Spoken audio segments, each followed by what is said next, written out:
Hello, I am the Dance of Life dancer, and today we're doing a little role reversal here, where she's going to interview me. Right. How did we meet? I don't remember how we I came to the yard sales over here because I like to go to different places and everything, and we just kind of got to know each other and stuff, and I think we met over a chair. Yeah. Am I right? That chair. And I needed a chair, so Yeah. we kind of got to know each other yeah, here. and Kind of happened over time. and one day, you came to my house and told me that you had wrecked your van, Yes. and we talked on the porch for quite a while, and I told you that I'd help you with going where you need to go to the store and wherever, and we really got to spend some time together that way. And The time we first met was right before the big fire happened. yeah, And that was scary. yeah. So before we get to that, how did you become the Dance of Life dancer? Okay, well, that was like about 13 years ago. And before I started going to places and all the stuff, a friend of mine named Bill took me to the History Museum. And actually before that happened, let's go back before that happened. And when my mom died, Mm-hmm. I tried to kill myself. Mm-hmm. And I had an unusual experience where I went to, literally, best thing I could say, I went to hell. Yes. I had an out-of-body experience. I had a near-death experience. And to make a long story short, you can look that up on there because I got it on the air. I kind of woke up to the meaning of life. I wish to share it with each and everyone out there. After my mom died, I had this friend that started taking me to events and stuff. Then I just sat down like I am right now. Just didn't do anything. Didn't get up involved with none of it. He got me up there the first time. All I did was this the first time, and I danced. And people started liking that, and so I kept going, and going, and going, and going, until what it is today. That's basically the start of it. Mm-hmm. How has your dancing affected your life in a positive way? It gives me the meaning. I love to share my story with people. I love to share the meaning of life with people. I love to share, of stuff that happens with people. To share the meaning of the breath of life is a gift. Each moment is yet another opportunity to share the beauty of life with others. Instead of all the hate that's out there, instead of all the discrimination that's out there, wake somebody up to the meaning of what life is. It gives me energy. It makes me, no matter how bad it is, it makes me feel better. Because I've been doing this when I'm really sick. I've been doing it when I feel fine. It always helps me in one way or another.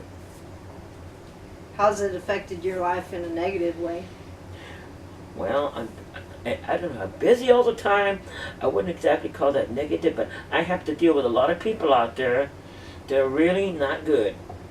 I can't just go on a concert like you would or somebody else would or whoever.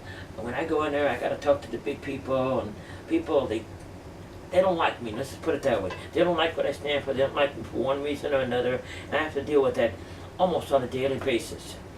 And I say that's the most negative I've ever come across. Because when I open my stuff up, I have hate mail in there all the time. All the time, from one way place to another. That's the most negative experience that I have experienced with it. How do you deal with that on a regular? Well, it does upset me. But I don't know if someone would not know why it upsets me. It upsets me because I don't understand it. I don't understand why somebody hates somebody or judges somebody because of somebody's color or because of who they are. I mean, to me that doesn't make sense. To me it makes me upset because why are they judging me? I'm just like they are. I see myself just like they are. I don't see myself, what's wrong with somebody being black? What's wrong with somebody because they're different? What's wrong with somebody because they're in a wheelchair? I'm sorry, I don't see it.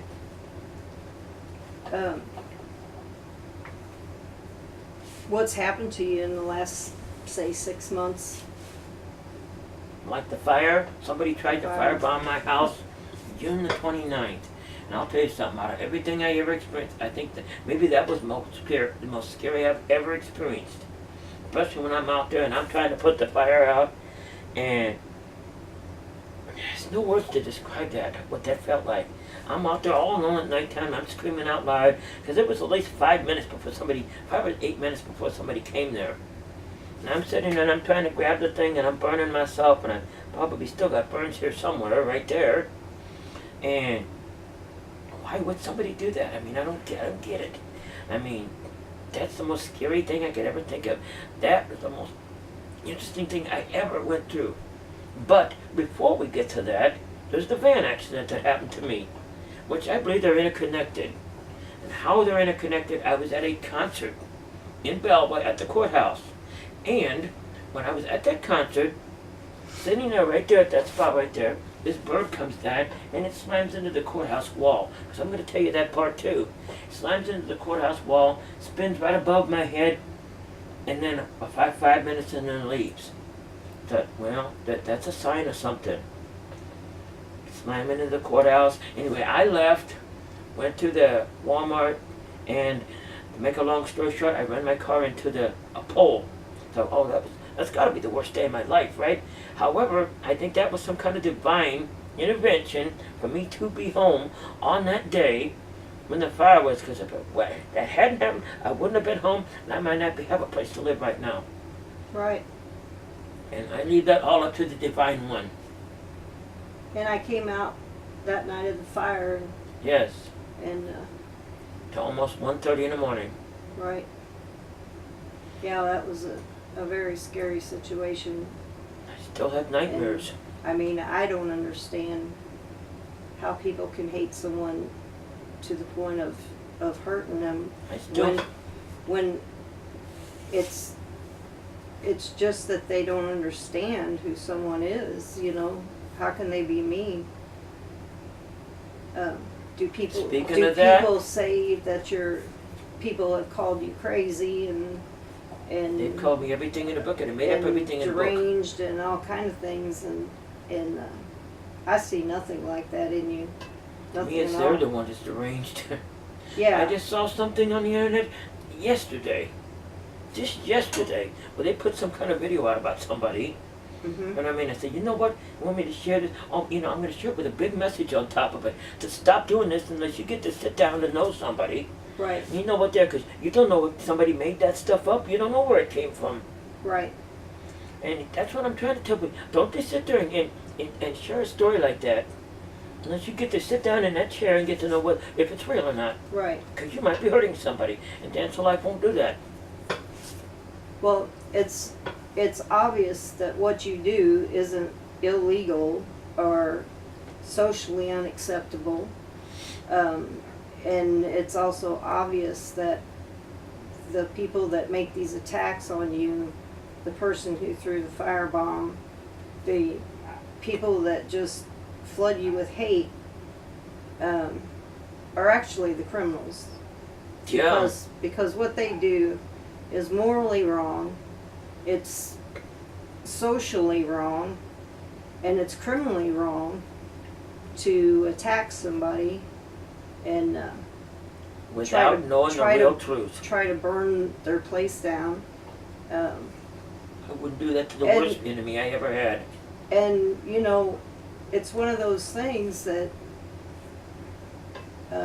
you've even been forced to drive pretty fast to Yeah, escape people that are being chasing injured. me.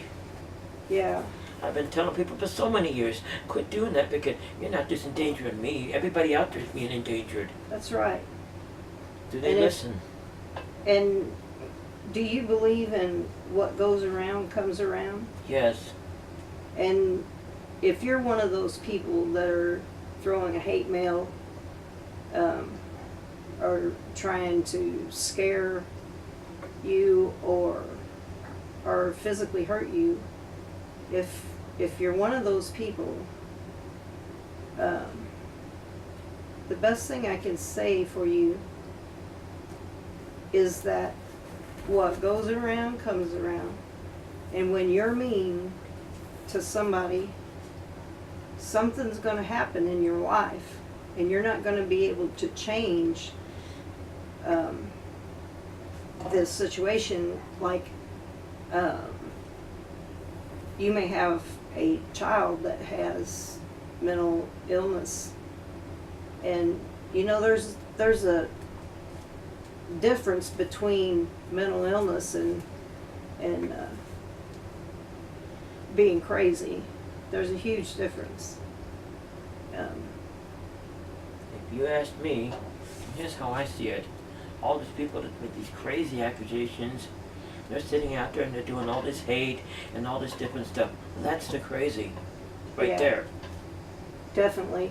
It definitely is crazy. Why would someone waste their energy in the time they spend throwing out the hate mail, you know? Because when somebody does that, they cannot be feeling any good. They have to feel like that all the time in order to do that. And Jesus, what a waste of time. Yeah. Yeah, it is. What do you like best about dancing? I like going up there, I like the dancing, I like the moves, I like the sharing it with people. I like the attention. Yeah. And you do meet good people at the dances, right? I meet good ones, and I meet people that tells me that I should go kill myself. I've met them all. How does that make you feel? Not good.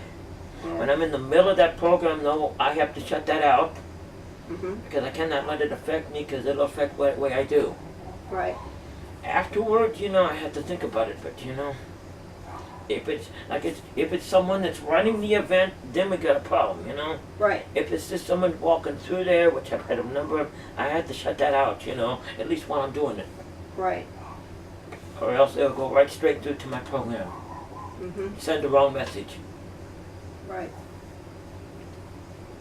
My message I'm trying to get out there is the breath of life is a gift. Look at everything out there. Look at the birds. Look at life. Is life a miracle? Why are we here right now? That's Do you know it. what makes us alive? That's what I'm trying to say. Exactly. What makes us alive? Has anybody ever sit there and think about that? The way that it all works? You know, time to sit out there and waste it hating somebody in this because they're different. And there's all kind of people in the world. I mean, the Russians hating this people and the Germans. Just because a person doesn't understand somebody or doesn't know somebody doesn't give them a right to be mean or hateful, or you know, it's just something that At the most, they bad. need to sit down with somebody they don't understand, which is why I go to so many events, mhm, all different kinds of events. mhm, Find out, hey, what is this about? You know? Right. And still, even if I don't like it, it's not my job to hate it, you know? right. If you could say anything to the person that threw the firebomb, what would you say? You need help. You need to find a meaning of life. You need to find out what it's all about before someone winds up and does it to you. Before you wind up in a place that you don't want to be in, if they know what I'm talking about. I think you do. Yeah. Because someday somebody's going to do the same to you. Right. Learn the meaning of life.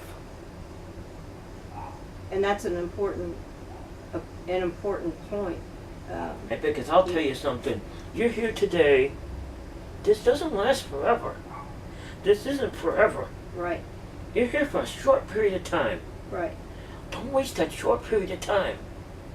Because one of these days, and I've been saying it for so many years, and I see my mom do it for 10 years, sit there looking at this there wall, I wish I would have changed this, I wish I would have done that, I wish I would have done this. Once you're there in that chair like this, saying, you know, you can't do anything anymore, it's too late. Right. You can't go back and change that. You can't go back in time and zap back and change that. It's Right. done. You've sit there and you've wasted it. That's what I'm trying to do. And even though it caused you a lot of hardship, you still want whoever did that to get that meaning of life.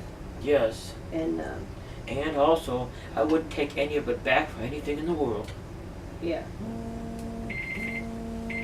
I think we're being beat. Let me cut it. Oh, you got it. Okay. Yeah. I wouldn't change it, huh? What would you say in closing? well, anybody that wants me to change this, they want me to stop this, a lot of people want me to put my bills before this, they want me to do this and that. I'm not changing anybody in the world, because this is more important than any of that stuff. This is what I'm supposed to do. I wouldn't change it for anything in the world. Right. That's what I got to say. Well, I will not change it until each and every one of you out there learns the meaning of life. that's a strong message and a good message. And that kind of wraps up our session. And thank you for joining me out there, Yes. everyone. Thank you. I am the Dance of Life dancer, and you remember each and every one of these words. Thank you.